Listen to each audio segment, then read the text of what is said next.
I was 12 when I first learned I was the wrong gender for my family's legacy. It was career day at school, and I proudly told my class I would one day run Mitchell Manufacturing just like my father. That night, I overheard my parents talking. "She's got such a head for business," Richard, my mother, said. "You should see how she lights up when you talk about the company." My father's response was immediate. "It doesn't matter. The company goes to David. That's tradition. Girls don't run manufacturing companies." 15 years later, I stood in my brother's office, our father's old office, watching him sign the paperwork that would fire me from the company I'd given my life to. "Nothing personal, Emma," David smirked, sliding the papers across his desk. "But let's be honest, you're not cut out for this. Maybe start a cute little boutique. Something more feminine." I kept my face neutral as I signed, remembering every sacrifice I had made. The Stanford MBA, the countless late nights, the supply chain innovations that had boosted profits by 40% last year. None of it mattered. I had the wrong chromosomes. "Clear out your desk by end of day," David added, already turning back to his phone. "And Emma, Dad was right. Girls don't belong in manufacturing." I walked out with my head high, past employees who wouldn't meet my eyes, past the systems I built, which David had spent the last year dismantling in favor of his golf buddies' half-baked ideas. In my office, mine for one more hour, I packed up 15 years of work, photos, awards, business plans Dad had never read. And at the bottom of a drawer, I found something that made me smile for the first time that day. A list of every supplier, contractor, and logistics company Mitchell Manufacturing depended on, along with their contract renewal dates. David had never cared about the relationships I had built, the trust I had earned, the favors I was owed. A shadow fell across my doorway. Marcus Chen, head of logistics. His expression told me he knew exactly what had happened.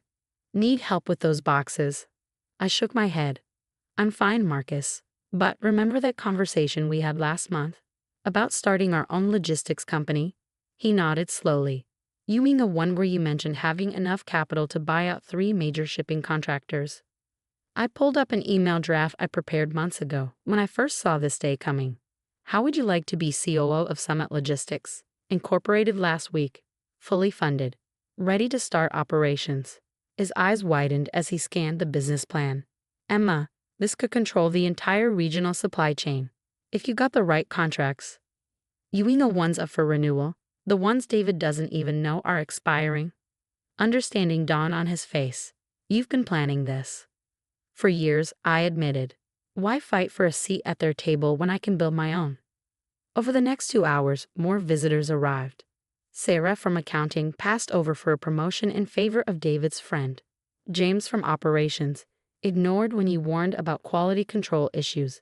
One by one, they accepted job offers from Summit Logistics. By the time security arrived to escort me out, my team was in place. My plan was in motion. David called after me from his office. "Goodbye, Emma. Some people just aren't meant for real business." I smiled, knowing it would infuriate him. "Goodbye, David. Give my best to Hansen Shipping. While you still can."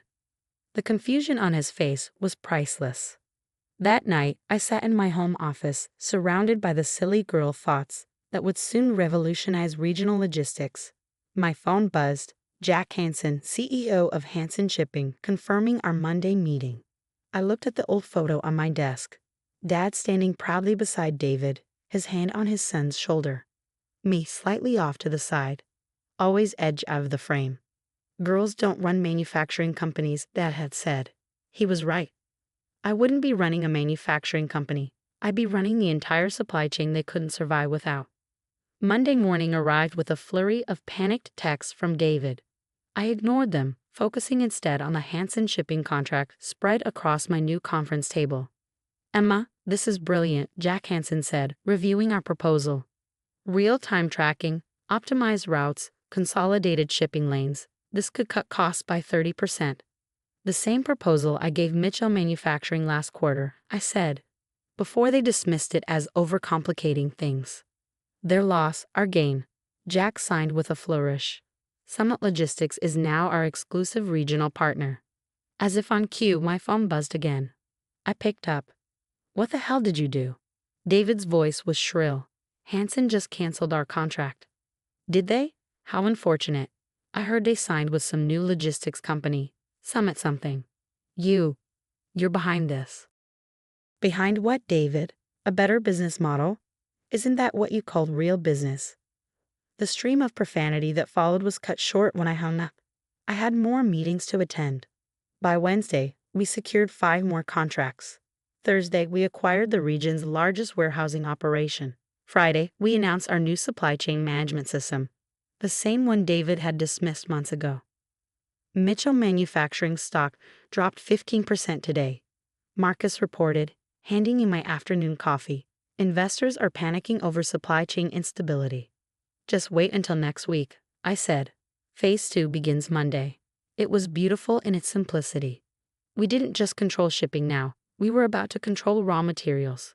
The contracts I had quietly cultivated over years were all coming due within weeks. David never saw it coming, but he would. Soon. Emergency board meeting, Sarah announced, skimming her tablet. Mitchell Manufacturing is in crisis. Unprecedented supply chain disruptions. Their words, not mine. I could picture it perfectly. David, pacing the office he stole, fumbling for excuses as furious board members demanded answers. He'd blame everyone but himself, never realizing his own arrogance had created his worst nightmare. The next few weeks were a masterclass in strategic dismantling. Every supplier Mitchell Manufacturing approached, we offered a better deal. Every shipping route they tried to secure, we optimized a competing one. Piece by piece, the empire they took for granted crumbled. Then finally, the call I'd been expecting. Emma, my mother's voice was hesitant. We need to talk. I let the silence stretch. About? The company. Which one, Mom? Mitchell Manufacturing or Summit Logistics? Because only one of them is thriving. A pause. Your father, he never meet. Never meant what? I cut in, to dismiss every idea I had, to hand the company to David just because he was a man, to let him run it into the ground while he ignored every warning. More silence. Then softly, the board meeting is tomorrow. David, he's going to lose his position. The shareholders are furious. I almost laughed. Sounds like a personnel issue. Nothing to do with me. Please, Emma, he's your brother. Funny, he wasn't my brother when he was firing me and mocking my business ideas. I hung up, no regret, no second thoughts. But her words lingered, not because I felt any obligation to save David, but because tomorrow's board meeting wouldn't just mark my victory. It would determine whether I settled for winning or claimed total dominance. I picked up my phone. Jack, remember that expansion plan we discussed? Move it up. We announce it at 9 a.m. tomorrow.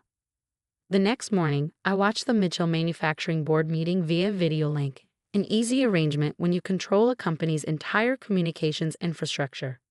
David looked terrible. His usual crisp suit was wrinkled, his hair unkempt. He stood before the board, floundering as he tried to explain Mitchell's 40% drop in value. We're exploring alternative supply chain options, he stammered, reaching out to new partners. There are no new partners, a board member interrupted. Summit Logistics has locked up the entire regional network. They just announced a $200 million expansion. Face it, David, we're dead in the water. David tugged at his collar. Maybe we could reach out to Summit. Try to negotiate. The boardroom door opened.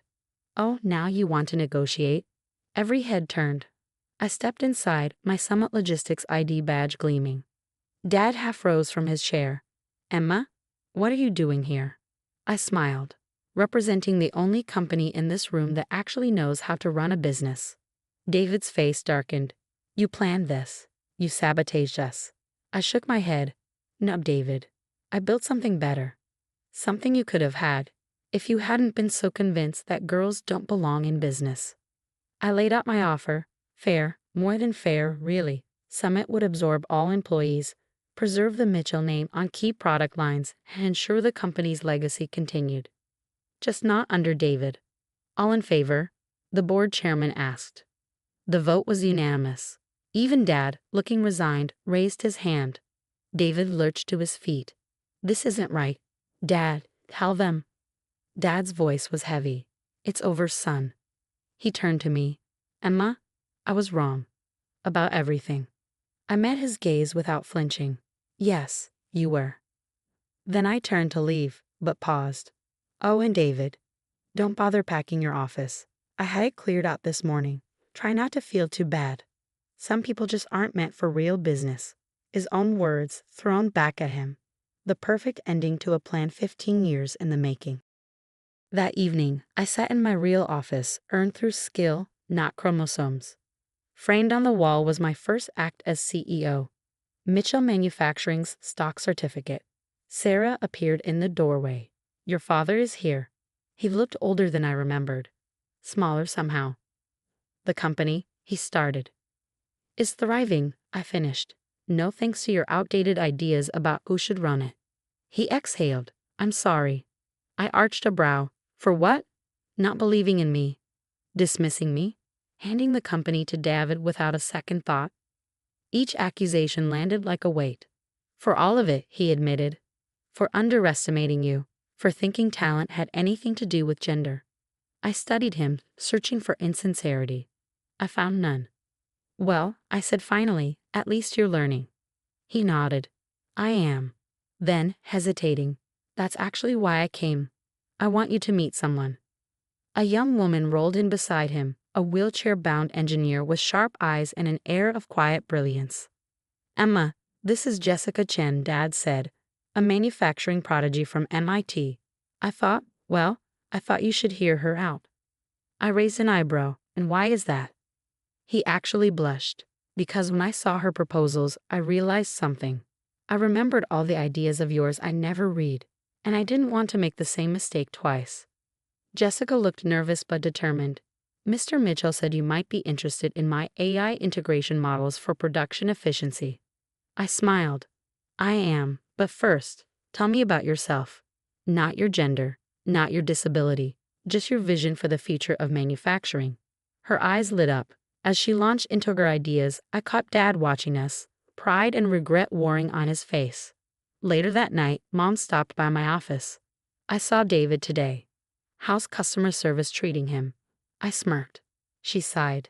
He's humbled, and he wanted me to give you this. She handed me an envelope. Inside was a handwritten letter. Emma, I spent years believing I deserved success just because of who I was. You proved that success is earned. You built something incredible, and you beat me fair and square. I won't ask for forgiveness. I don't deserve it. But I will say this. I see it now. I see you now. I'm proud of you. David asterisk asterisk. I exhaled slowly, folding the letter. I didn't need his pride. But maybe, just maybe, I'd appreciated it. Smiling, I turned back to my desk. There was still work to do. After all, this empire wasn't going to build itself. And now everyone knew exactly whose hands it belonged in. I read the letter twice, then picked up my phone. David, be in my office tomorrow, 8 a.m. sharp. Bring your customer service reports and any real ideas you've gathered from actually listening to our clients. The next morning he walked in. Gone was the overconfident CEO swagger. In its place was something quieter, humbled. Sit down, I said. Tell me what you've learned. For the next hour, David laid out a detailed analysis of customer complaints, supply chain inefficiencies, and possible solutions. He hadn't just done the work, he'd understood it. Not bad, I said when he finished. How would you like to head up our new customer experience division? His eyes widened. You trust me with that. Trust is earned, just like leadership. Just like respect. That's how this company works now. And it did. Over the next year, Mitchell Manufacturing became something neither Dad nor David had ever envisioned. Jessica's AI-driven production systems transformed our efficiency. David's customer-first strategies rebuilt our reputation. Summit Logistics remained an industry powerhouse. But the real transformation, that happened in the company's culture. Walk into any Mitchell Manufacturing facility now, and you'll find leadership built on talent, not tradition. You'll see Jessica mentoring a new generation of engineers, David working alongside her, learning instead of dictating, and Dad, semi-retired, but still watching with something between pride and regret. Your latest article's making waves, Marcus said one morning, tossing a magazine onto my desk. The cover showed me standing on the factory floor. The headline read, The Manufacturing Maven, How Emma Mitchell revolutionized an industry while breaking glass ceilings. Marcus grinned. Best part is the sidebar about our mentorship program.